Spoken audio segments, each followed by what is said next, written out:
Hello friends, శంషాబాద్లో Indiramma స్థలాలు పేరిట పైసా వసూలు.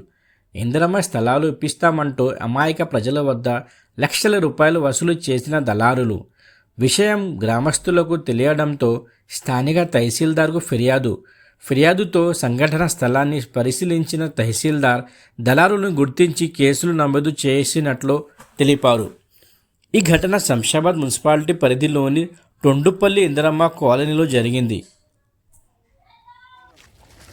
తొండుపల్లి గ్రామంలో 123 సర్వే నంబర్లో మొత్తం 13 ఎకరాలు 5 ఎకరాలు మనకు గతంలోనే పట్టా సర్టిఫికేట్స్ చేయడం జరిగింది.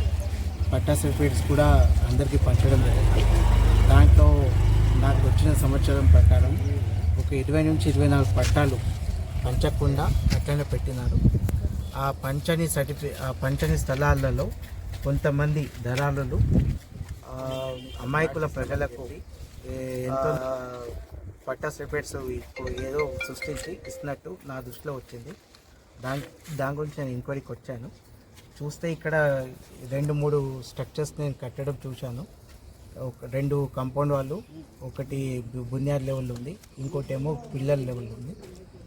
బునియాద్ లెవెల్లో కాంపౌండ్ వాల్ లెవెల్లో ఏదైతే ఉందో అనారైతే ఉన్నందువల్ల దానికి తొందరలోనే గ్రామ పంచాయతీ ఎలక్షన్స్ తర్వాత తీసేస్తాము.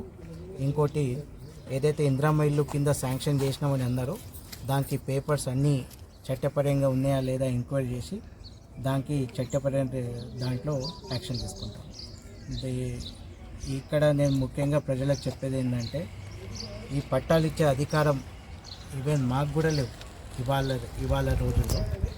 కానీ ఎవరికైనా దళారుకు నమ్మి మేము పట్టాలు ఇప్పిస్తాము, అమౌంట్ ఇవ్వండి, మేము అధికారులకు ఇవ్వాలి, అది ఇది అని చెప్తే ఎవరికి కూడా మేము నమ్మొద్దు. ఎవరు కూడా వాళ్ళ మాటలలో వచ్చి అమౌంట్ ఇవ్వద్దని కోరుతుంది. వాళ్ళు చేసిన వాళ్ళ మీద యాక్షన్ తీసుకుంటారు సార్. ఇప్పుడు అవన్నీ ఎంక్వైరీ చేసి ఎవరైతే చేసిందో వాళ్ళు ఎవరైనా ఉన్నా వాళ్ళు ఎటువంటి వ్యక్తులైనా సరే వాళ్ళపైన క్రిమినల్ యాక్షన్ సార్. ఆ పట్టాలు నడుస్తాయి సార్. 2008లో ఉన్న పట్టాలు ఇప్పటివరకు నడుస్తాయి. యాక్చువల్లీ 2008లో ఉన్న పట్టాలు ఇంతవరకు కట్టకుండా ఉంటే నడవదు. అప్పట్లోనే కట్టుకొని ఉండాలి.